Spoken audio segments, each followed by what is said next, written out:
I wish Jeffrey Combs would do a musical. And it would be called Jeffrey Combs, Better Than Jeffrey Brush. I hate it. But your interest would be piqued, and you might go on Ticketmaster to see if they were selling seats. Maybe it would be called Jeffrey Combs, A Brush with Fame. Did you just think of that? Yeah. That's great. I'm very funny. That's why I do a podcast. Anyway, welcome to Reanimates, Helen. My friend Helen. How are you? I like that you had to clarify. Yes. I could have been someone who just shuffled in off the street. Yeah. Hey, you! You want to do a Jeffrey Combs podcast? Who's Jeffrey Combs? I like that you said which Jeffrey it was, because I wasn't sure. I'm good, thank you. This will be the first podcast I've ever been on. Whoa. Yeah. So I'm intimidated, but also excited, and I hope I don't let you down. All right, so we're doing an episode of Freddy's Nightmares. It's season 1, episode 17, called Love Stinks. Freddy's Nightmares, I didn't know about this show before I found out that Jeffrey Combs was on it. I feel like I should have known about it, because it's sort of classic horror anthology TV show, which I'm hugely into. Well, I thought maybe it was one of those shows that you had already known about. I didn't realize until you just said that now, because I know I say this a lot to everyone, but we didn't have a TV till I was 15. So there are a ton of like commercials and TV shows and made-for-TV movies that people reference around me all the time, and I just don't know what they're talking about. Like The Simpsons, like you and everyone else I know has the best Simpsons trivia just in your head. And I've seen maybe 2 episodes of The Simpsons. So it comforts me to know that you didn't know about this show until you looked up Jeffrey Combs' entire filmography. Yeah, and I guess it's because it also didn't go for very long. So it only went from 1988 to 1990, which I guess is before Tales from the Crypt, because I think Tales from the Crypt started 89. So this isn't a copy of Tales from the Crypt so much as part of an ongoing horror anthology trend, I assume. Fun fact about the year 1989, that was the year I was conceived. Conceived? Not born, but just conceived. No, yeah, I was born the year after that. Not many people celebrate the anniversary of their conception. I don't celebrate it because I don't know it, but I know that it happened in 89, and I just wanted you to know that as well. Somewhere in Minneapolis. At a truck stop. It's a beautiful love story. Somewhere in the dark, cold heart of Minneapolis, Minnesota. I guess a lot of people ask you about America because you still have quite a strong accent, but you haven't been back there for a while. And also you said, like, everyone around me thinks I have a strong accent, but if you were to go to Minnesota, anywhere in Minnesota, you would immediately retract that statement. I do not have a strong accent at all. You have a strong American accent, but I think that I associate Minnesota with a very particular type of accent. And I used to have that, and so when I've watched home videos of myself from 8 and before that, I sound like a child from Fargo. The movie, not the town. Minnesota? Yeah, for sure. But no, I don't think I sound American at all anymore. Do you know any fun facts about Minnesota? Well, the town that I grew up in, Jordan, there was a satanic panic in the 80s. Great. Which was actually like partially founded on fact. There was a big shot lawyer there at the time, and she was heavily involved in, and like, I'm talking about something I'm not an expert on, so I'll probably embarrass myself, but she was that never happens on this podcast. She was like a big shot expert. Apparently she made herself out to be a big expert on child protection cases and having children removed. And for some unknown reason, the town officials allowed her to, after the children were removed, have the children stay in her house, which would never happen in a million years now. And it was discovered that she had been keeping these children in her basement, that she'd been having removed from these families. Oh. So I know that there's a book about it, and I've always meant to read it, and I've just never read it. I definitely feel like I've seen something. It might have just been an episode of something. I've definitely seen something that's like that. Like, I think there's actually an episode of X-Files that's around that. You know, like someone who works in Child Protective Services who then, kidnaps the children. I should really, it's the only fun fact I know about Jordan, because it's also not fun. It's not okay. It's interesting. I'll revise. It's the only eyebrow-raising fact that I can summon at will about Jordan, which is the town that I grew up in. It's notable. Certainly. Yeah. Yes. And the city that I was born in, Minneapolis, I guess the only thing that people really know about it is Prince was from there. What else? It's got the Twin Cities Stadium. I don't know if anyone really cares about that. And my great-grandmother used to go to synagogue with Bob Dylan's mother. Wow. But I don't know what her name was. And again, these are things I should look up. Again, that's a fun fact, but I cannot do anything with that information. These are all things that people told me when I, like, at an inappropriately young age. And I just have never retained them. You know what I've retained, though? The facts about this episode of Freddy's Nightmares. Let's get back on track. The show is based in Springwood, Ohio. Every episode is apparently based there. This episode was directed by John Lafia, who died last year, actually, and he did a few things. He wrote Child's Play. He directed Child's Play 2. This episode was also written by two people, Jeff Freilich and Michael DeLuca, who, from what I can tell, are mostly producers. They don't have a huge amount of like writing and directing credits to their name.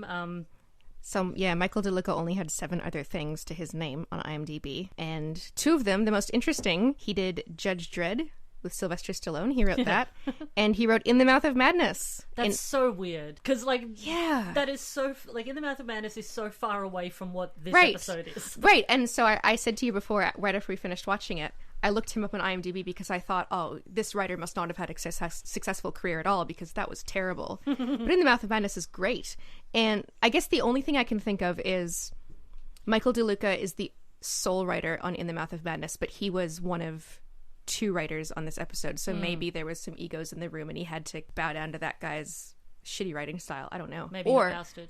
Yeah, so In the Mouth of Madness came out in 94, which is 5 years after this episode. So maybe he just improved dramatically. Yeah, because again, I wouldn't say that this episode is terrible, but it's unremarkable. And it is made a lot better by Jeffrey Combs' performance. JC. As so many things are. I mean, the amount of stuff that I have watched and will need to watch for this podcast. Because it's one of those episodes of TV where you go on IMDb to see who was in it, and nobody except the guest star has a photo on their IMDb profile. Yeah, I think there's a lot of actors that I've already come across like that who just, you know, they might have been like the lead in one of the movies. I think the female lead in The Pit and the Pendulum was like that, where she just really didn't go. I think that was actually her last role. She just got out of Hollywood. I don't know, I guess people do a bit of acting and then they realize it's not for them, or maybe the industry treats them really horribly and they decide to get out. Chews them up and spits them out. It'll do that. So this, the Love Stinks is actually the name of, I guess, the first segment of this episode. So every episode appears to be in 2 20-minute segments. So it's like 2 mini episodes in one episode. So Love Stinks is the name of the first episode. It's fine. Jeffrey Combs isn't in that one, so we skipped it. I have seen it. It's fine. But that's not what we're here to talk about. So this episode is the second segment of 2. We open on a very grim torture scene. It's like a BDSM funhouse. Yeah. We come across a teenage boy called Max who's being tortured by a sort of gimp character. Tortured by his mother. His mom's standing by and giving directions to the gimp. She's yelling at him for not getting a job.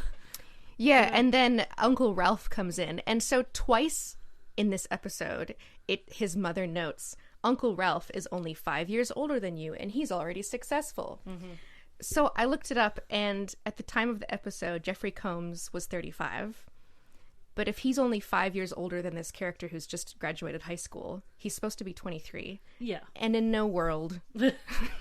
Look, he looks good for 34 or 35. He does. And he's got a youthful face. But you can tell that he's mature for his age because he's wearing a suit and he's wearing glasses, and he says, "Time to get a job." Yes. And then Max screams, "Never!" And then the gimp chops off his arm and he wakes up and it was all a dream. Yeah, there's going to be a lot of Max falling asleep and bad things happening because that's Freddy's whole deal. That's his whole vibe. It never gets old. Yeah, straight away you can tell that Jeffrey Combs as Uncle Ralph has very strong like Caleb Bond vibes. You know, he feels like a young liberal. You know what I mean? He's very much that, and I wish I knew the year that this ad came out, but he's very much the dad that comes into the son's bedroom and holds open the wooden box and it's full of what I assume are drugs, and he says, "Who gave you these? Who taught you about these? I learned it from you, all right? I learned it from watching you." That's very much the energy that he's giving off. I have no idea what that ad is. What? No, it's so no idea it's what you're so... talking about. Is it American? Yes, but it's like a really famous PSA. Oh my god, I have no idea. Like, do you know the "This is your brain on drugs"? Like, this is your brain on I know heroin. that one. Yeah, it's exactly this, like, same era, same poor messaging, a good intent, but really poor targeted messaging to young people. I'll find it and put it on the socials because I'd be interested to see. It sounds very silly, but I also have no idea what you're talking about. For, I guess, American listeners, Jeffrey Combs has the vibe of, I guess, your version of a young Republican. Sure. Yeah, so it's a dream. Max is having a horrible dream about having to get a job. Because he doesn't want to, because he's about to go on vacation with his girlfriend. He's going to buy a van. His mum's going to buy him a van. And he's going to go on this, like, wild trip with his girlfriend. He's really excited about it. He has big summer plans. And, of course, those are completely ruined straight away. By Uncle Ralph. Yeah. There's also a segment, it cuts in just after the dream sequence where Freddy Krueger comes in that Crypt Keeper style and starts sort of... he makes a pun to introduce the episode. Freddy shows up twice, and I cannot understand a word he says. I couldn't tell you what he says because I literally couldn't understand it. And I know that, like, the copy I was watching was, like, not amazing, but I could hear the dialogue of other characters. It's bizarre. Like, I don't know if maybe Robert Englund, like, the prosthetics were suffocating him or something, because I really couldn't understand it. I know that the character speaks in, like, quite a garbled way because it's supposed to be scary. And I was worried that maybe it was just me, if my shitty hearing, that maybe I just didn't understand him, but it comforted me when you said you also didn't understand him. So I don't know what that was about. Yeah, so could have been some amazing Crypt Keeper style puns in there, but I couldn't hear them. So Max sings this fun little song to himself. Babes and beaches, summer and peaches, a man of leisure is what I am. I hope Skrillex comes out with a remix. That's an on-trend music reference from me. Yep, that's what the kids like. So Doja Cat, Lady Gaga, Madonna, Billie Eilish, Billie Eyelash. Good one. Yep. Yeah, I got her. Yeah, I really that'll hurt her in her bank account where it hurts. Yeah, it really hurt that millionaire teenager. So I think maybe as a symptom of this show coming out in '89, maybe as young people watching it, we're meant to identify with Max, that his summer is getting ruined because his uncle, who's not that much older than him, comes in, hands him a business card, and says, "Ask for the manager. I got you a job," and then walks out of the bedroom. And just like that, he's employed. Yeah, I think that, we're meant to be like, oh man, lame employment. Actually, watching this reminded me of the story that my mom always tells me, and it doesn't matter, through my teens, through my 20s, and now into my 30s, my mom continues to tell me this story whenever I complain about work. She said that she was walking down the street in Minneapolis in 1986, which already this story has nothing to do with my employment circumstances. Different time, different era, different country, different people. And she said that she saw a pizza restaurant with a help wanted sign. And she walked in and she said, "Hello, this is my name. This is where I studied at university." And they gave her a job. And she said, "I worked there for 3 months until I made manager." And that's her story. And I'm never sure if she's telling it to me to sort of maybe boost my work ethic or just to make me feel bad about myself. But that's what I was thinking of when Uncle Ralph gives Max a job with no references, no resume, no cover letter, no interview, no key selection criteria, no waiting period. And Max is like, "Aw, nuts."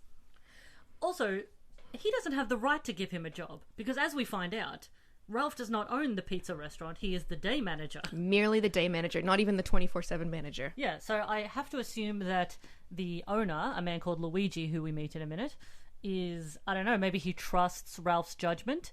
Ralph is like, "Hey, I've got a nephew who's only 4 years younger than me. I'm fresh out of business school."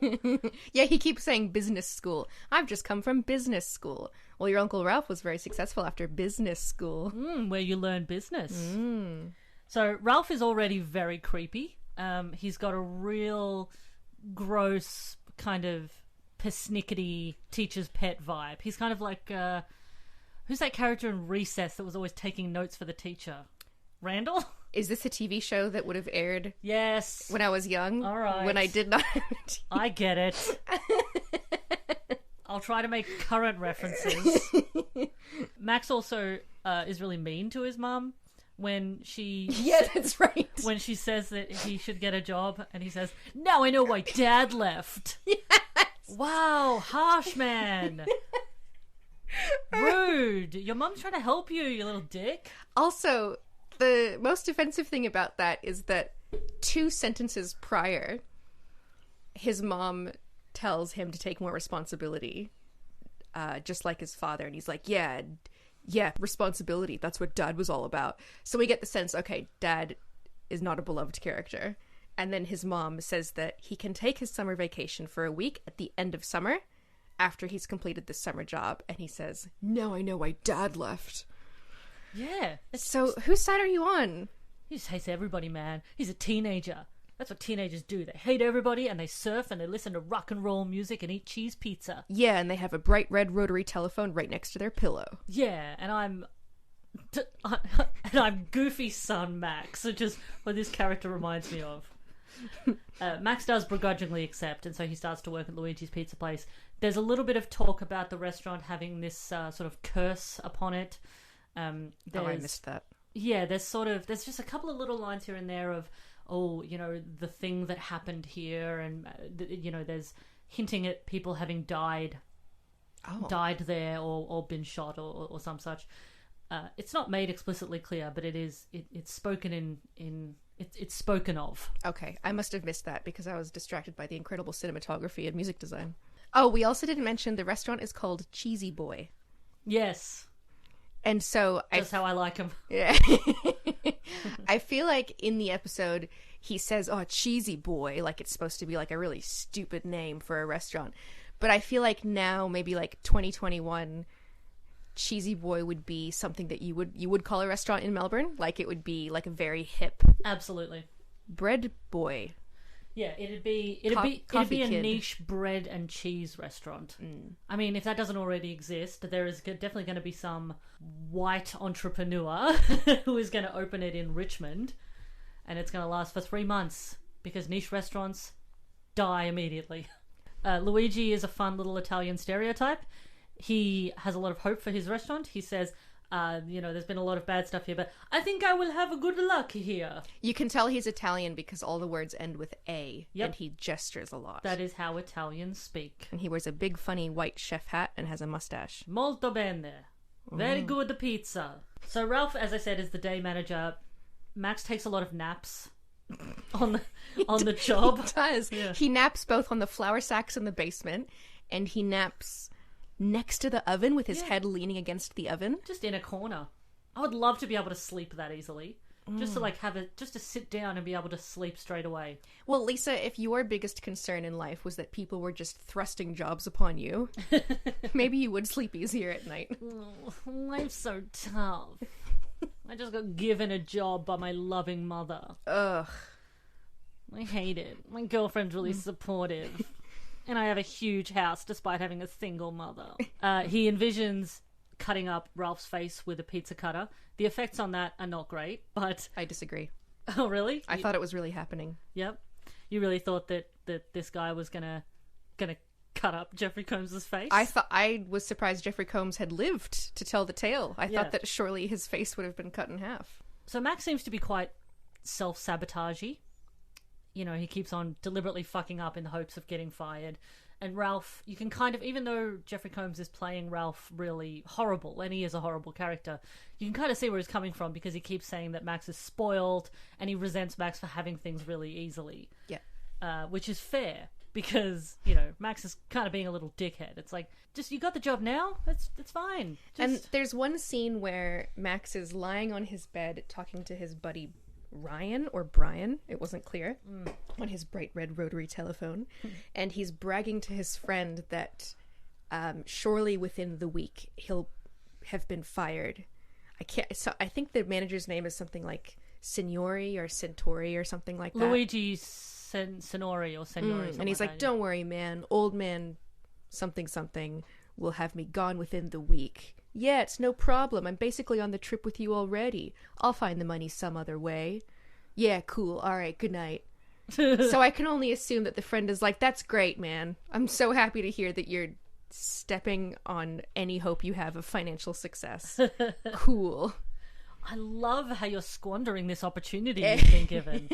Look, we all did it at that age. I mean, I remember faking sick when I worked at Kmart a lot because I was hungover on a Friday after going out on a Thursday night. Getting my friends to call up and pretend to be my sister. So my memories of my first ever high school job was a barbecue chicken shop, and the shop was called Barbecue Chicken Shop. My first ever job was at a barbecue chicken shop too. Maybe it was the same shop. Probably not. Maybe we're the same person. You're a figment of my imagination. Was your manager a Chinese man named Billy? So close though. With a long ponytail? So close. Really? It was a Japanese man called Andy who ate tomatoes like a hand fruit. I used to pretend to be doing tasks in the cool room, and I would just go and sit on like the big bags of frozen potatoes in the cool room just to cool off. So actually, in a way, maybe I was more like Max than I care to admit. I remember finding a spider in the potato salad, and my boss took it out the back, ostensibly to throw it all out. He did not. He scooped the spider out and put the salad back out.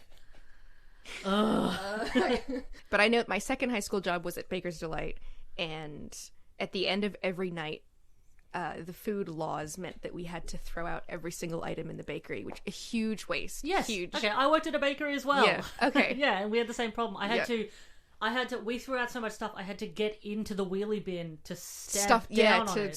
Stand on it. So disgusting. It's just a hideous waste of food. I know. So Ralph finagles it so that Max is on nights and also working on commission, which is an insane thing. For a restaurant. For a restaurant, yes. And so what I didn't fully understand, and maybe it was the nuances of the script writing that were lost on me, Max drums up an insane amount of business every night. Yes. And the restaurant is stuffed to the ceiling with customers, and he's making money hand over fist. Yes. And he gets in trouble. I mean, immediately the weirdest thing is that Luigi says that the place is dead at night. What pizza place in hell is more popular during the day than at night? Well, and also previously for the whole episode, well, the 20 minutes of the episode, there are never any customers to be seen. No. And then when he gets moved to night duty, his girlfriend comes in and he says something to her about, let's invite the guys over. And I think it's kind of implied that like he's being sneaky by inviting all their high school friends over to the restaurant. Yeah. So what Max does is he turns it into a make your own pizza bar.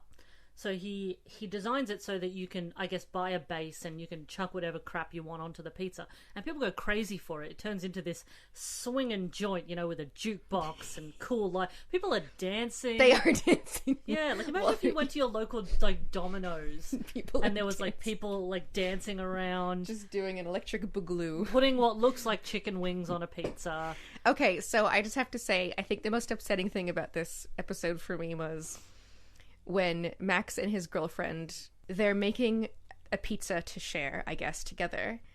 And he places 4 hot dogs on a bare pizza crust. Ugh. And she hands him the yellow mustard. And he says to her, well, it's not Malibu, and squirts a bunch of mustard over the pizza, and they laugh together. That's a sign of a good relationship when you can make a hideous, disgusting pizza together and enjoy it. He doesn't even chop up the hot dogs. No, just chucks them on. Not that you should have hot dogs on a pizza anyway, but he arranges them into like a wonky Celtic cross, and then with the mustard. Well, it's not Malibu. And also, is Malibu known for its artisanal pizzas? I don't know why he says that. Well, I think he's just like, hey, we're not on vacation, but we've got disgusting pizza. Cool. Yeah.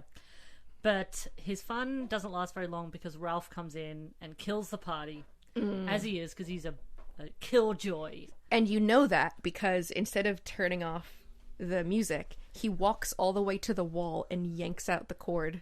Yes, and, turns on the lights and shoos everybody out of the place. Because You don't want this business you work for to be making money. He's a no-fun pen pusher, that's what I say. Yeah, little bean counter. Dweeby, glasses-wearing Jeffrey Dahmer motherfucker.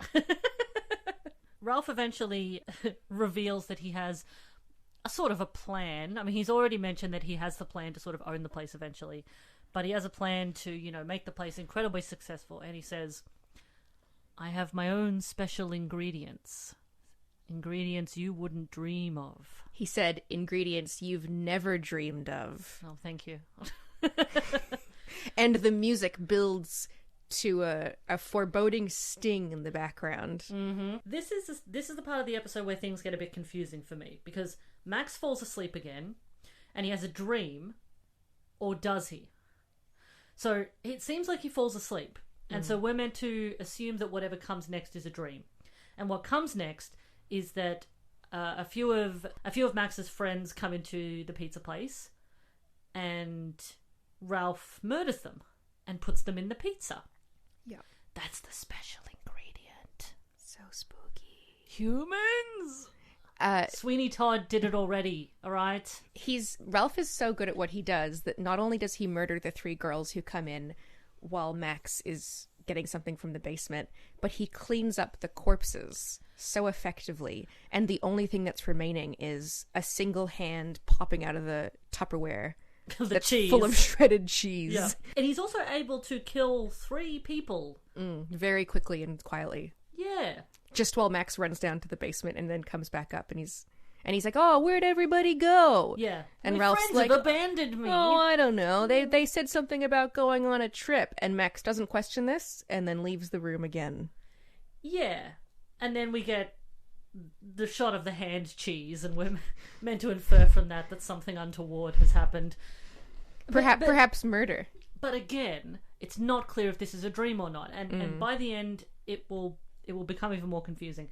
So Ralph's pizzas, his human meat pizzas, they're actually a bestseller. People love them. So he sends Max home after giving him his pittance of a pay.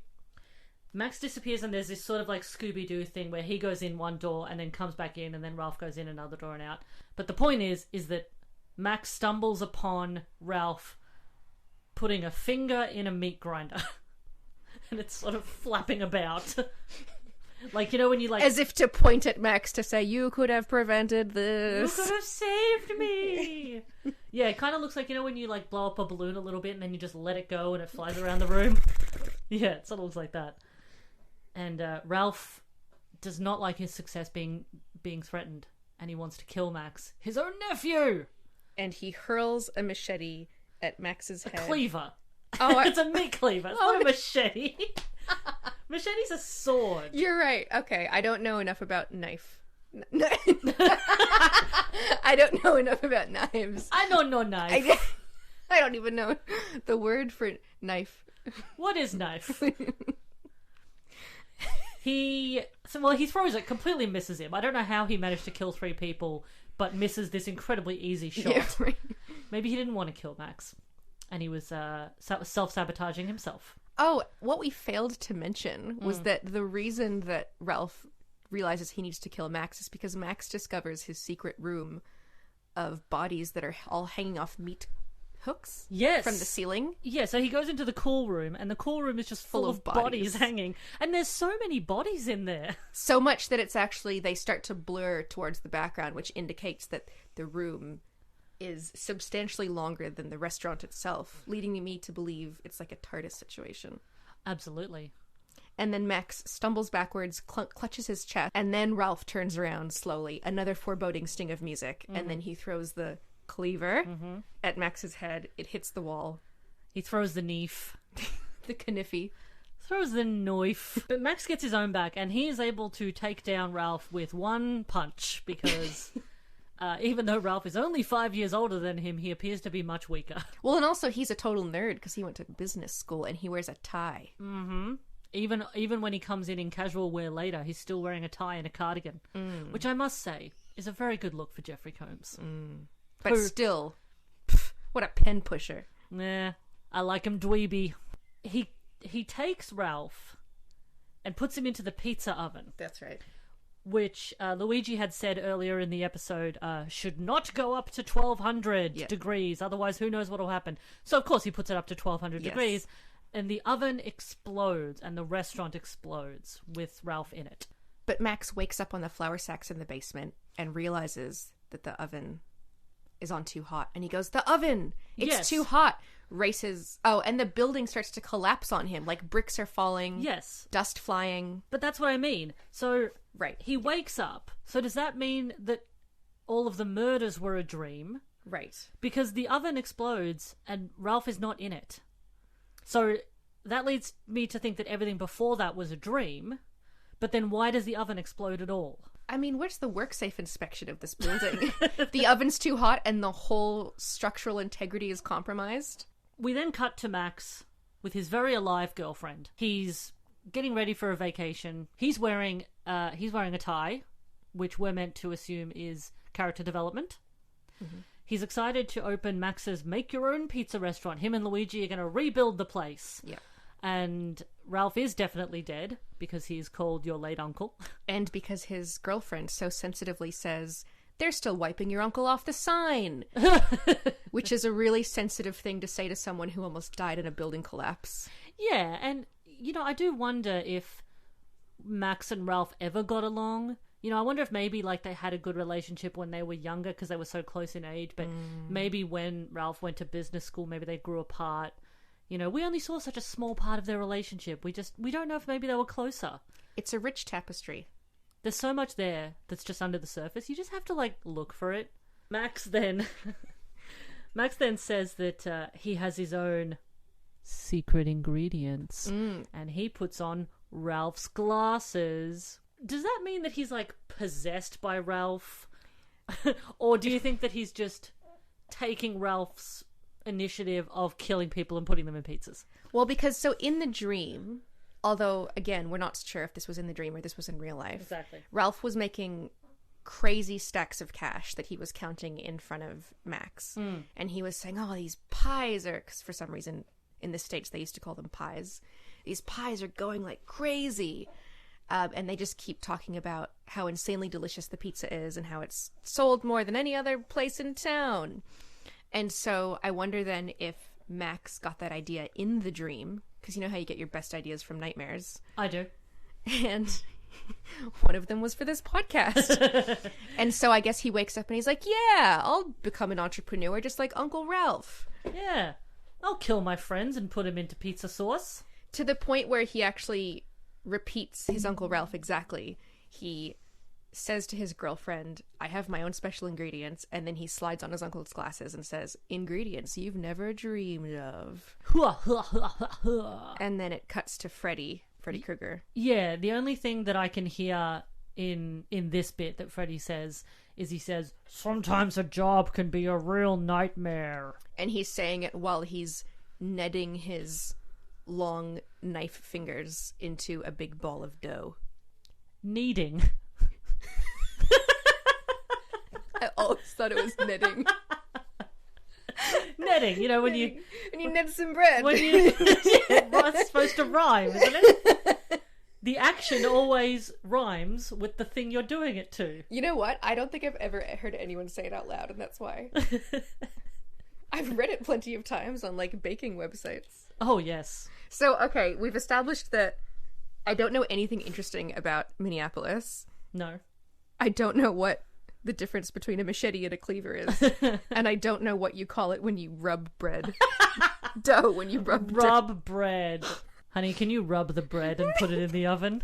Can you just rub that scone mix, please? I really need to cut it out into circles. I hope it rises.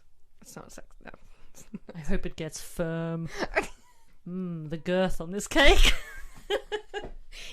A normal thing you say about cake. Yeah. Hey, cake is sexy. I think so. I've never fucked a cake, though. Didn't think I'd need to say that.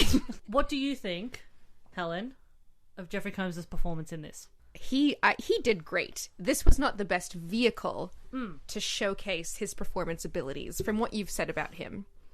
And I know from watching Would You Rather that he can be extremely creepy. Yes. And Would You Rather is a good example of that. I mean, that had that was more recent and it had obviously a better budget and writing. I know that for sure there would be better movies and TV shows out there that would have him in them.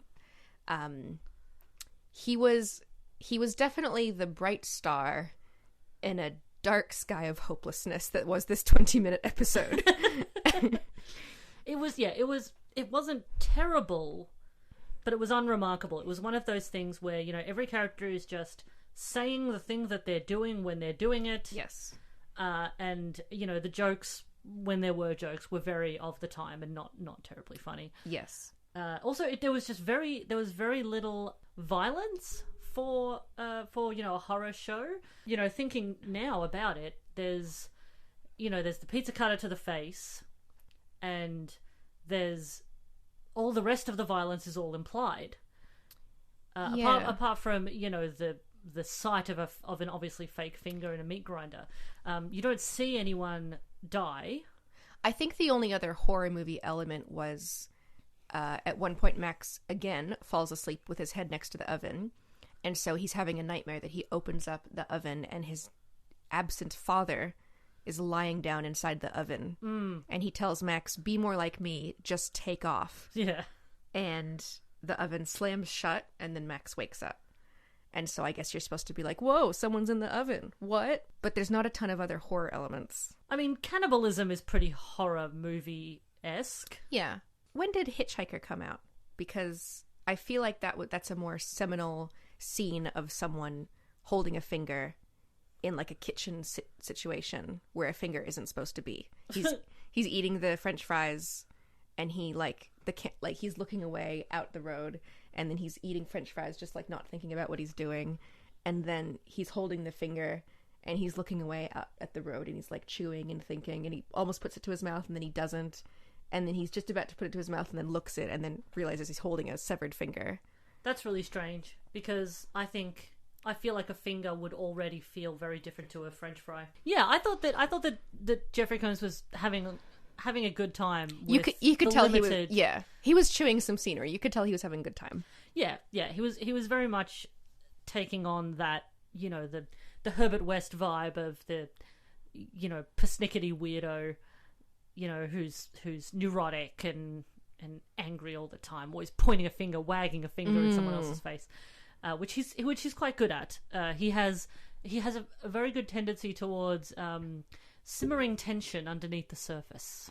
What I admired most about him, his character, is, and as a qualified OHS representative, he managed to kill 3 high school kids and clean up so quickly and efficiently that there was no sign of the murder. He's doing his best. Yes. with the source material, but obviously he's still a lot of fun to watch, and he's very good at making a particular type of face, which, when you see it, is very Combsian.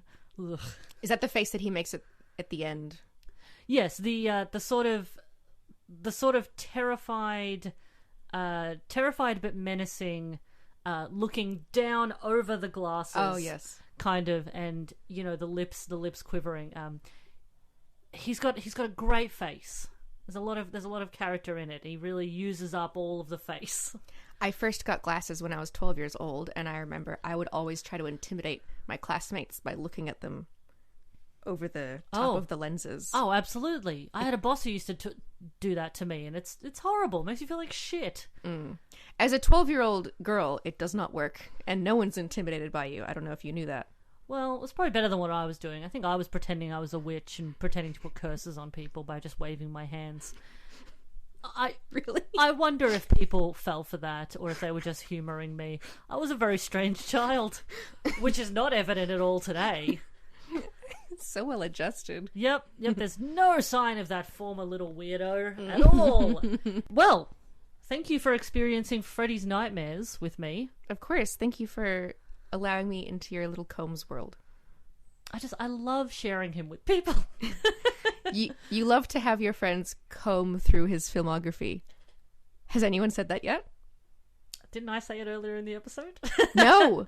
You made a joke about the brush with frame. Oh, that's right. I'm different. You're different to other girls. Yeah, I'm not like other girls. I love Jeffrey Combs. You know, I just don't like all the drama. I just get along a lot better with guys, you know.